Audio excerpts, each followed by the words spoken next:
Hello again, welcome back to our show. Today I'm going to talk about Miller's Crossing, the Coen brothers film from 1990, which is one of my favourite films. This is easily my favourite Coen brothers film. It's one of my favourite films.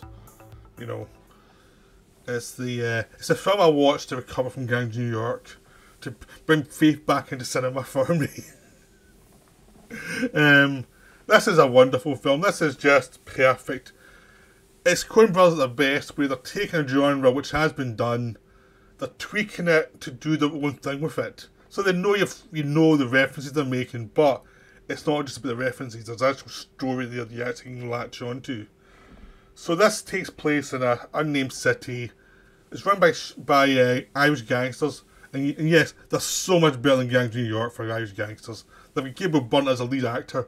Like, why was he not in Gangs in New York? A famous, Irish actor. Why was he not in that film? So plays Tom, the Irish leader. Not the leader, the man behind the man, the guy beside the leader. But he's the intellectual leader. He's the guy who makes the plans. Leo, played by Albert Finney, is the big boss. He's the one who's the muscle. He's the top guy. Tom's the guy who doesn't like violence. He doesn't shoot. He doesn't kill people or anything. He's the one who tells people that's a problem. That's a problem. But they've got a good relationship.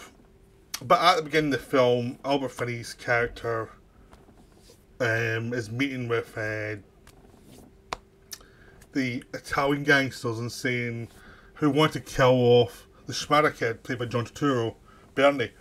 And he's like a bookie who's selling the bets out that the Italian gangsters try to make blatantly, without shame, because he knows his sister's dating Leo, and Leo will not give him up till you get whacked. And that's the cause of all the problems of this massive labyrinth plot that's going to unfold. So you have two sets of gangsters fighting each other, very kind of Red Harvest, very kind of Jumbo, that kind of thing. We have two sets of gangsters that are kind of, the lead character's going to play them off against each other for his own reasons.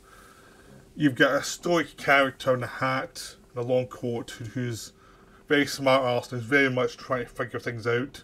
He's also a drinker and he's self-destructive, and his morals are much tied to his own head, and people can't get close to him. He's got his own sense of morality, and that's what the film is really about. Now, I managed to watch this and projected, which I've never seen before because I only ever saw it on TV before, and it really helps this film. The film's already brilliant, but just seeing the beautiful cinematography and just the way the characters move through the world, and just when you get to close-ups you see much more detail in the eyes and what they're thinking and what their motivation is, which is the film is all about motivation. It's all about what people are thinking, because a lot of times you see people thinking this film, you might not know what they're actually thinking, but you know they're thinking something, and it all adds up as the film slowly unfolds. But basically the plot is Leo's got too big, but he's got soft. The Italians use this to actually make a play against his power base, which succeeds for a while until Tom goes undercover and makes them fight each other. Now, the way to do this is to fall out with Leo really badly, which is easy enough for him because he's been sleeping with his girlfriend in a very self-destructive act. Now the point of it is, it's not like this was this great machination of Tom thinking so many steps ahead. He stumbles into so many of the plots. He's very smart, but I mean a lot of stuff that gets set up are mistakes by him or other people that he takes advantage of. A lot of things that someone else does, he hears and he puts two and two together and he works out.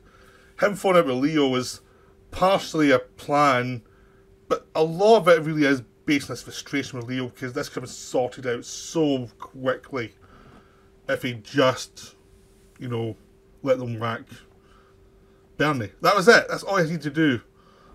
But he wouldn't do it, and he let these other gangsters actually get higher up in the food chain than they should have been. So the plot is lots of plot and lots of interaction. But what the film really delivers is in the lead character, played by Gabriel Byrne, of Tom, because you never quite know what he's thinking. He's a smart ass. His lines are always great. They're always on point, and he's always thinking. He's always underplaying things. He always underplays when in danger. He underplays. So when he actually looks scared, it actually means something. It's like, because he's been cool under fire for a lot of the film, and then when he actually starts to crack a little bit, it actually does mean something. Because he's a human being. Like, this is just a cover that gets him through life. So you get a lot more detail, a lot more of what's it like for these people to actually try and survive in this world. Because it's a world that's predatory, and it's based on power, and it's based on how long can you keep the power. You know, it's a world that people have to rise to the top through their skills, because the law is easily corruptible, you know, and they'll sell you out pretty quickly, they'll switch sides pretty quickly for their own advantage. You have to be really careful, and it's all about how he navigates that world. And the fact that he's drinking and he's actually self-destructing shows that there's some self-disgust there. Like, he's not particularly comfortable with some of his decisions he's made to survive. There's a sense of there's a self-disgust with this character. He's so cynical. He doesn't think he's worth anybody's time or any sort of love from anybody. He's judged himself so harshly. He judges others too, but himself is the one who really gets to judge. So he ends up having to drink a lot and screw around a lot just to kind of keep himself working. He gambles all the time as if he's trying to lose. Like, he's like a serial gambler who's like trying to bring the world down his shoulders, but at the same time he's trying to survive. He does not want to die. So you've got this schism within the soul of the character that really floats through the whole film, floats through all his interactions, and it creates a lot of the decisions he makes that, you know, sometimes he's very loyal to people, and other times, if he judges them harshly, he's going to be less loyal. But he does have moments of softness where he makes decisions that some of which come back to haunt him. I'm trying to avoid giving the plot away, even though it's an old film, 30 years old. If you haven't seen it, you should really try and see it and try and... because a lot of describes the first 40 minutes and the emotions that float through the character. It's not like giving all the plot points is a really good way to talk about this film. It's actually not. It's about... the film's about the humour, the violence, the characters, just the atmosphere. It looks wonderful. It looks like it's a weird riff in The Godfather. Everyone's stylised on their coats. They've all got their hats on. They've all got their codes of honour. And it's a prohibition. There's no gambling allowed, but of course there's lots of gambling clubs and everything else that everyone turns a blind eye to. Everybody's out for something. Everybody's a schemer. There's rigged fights all over the place. There's horse racing all over the place.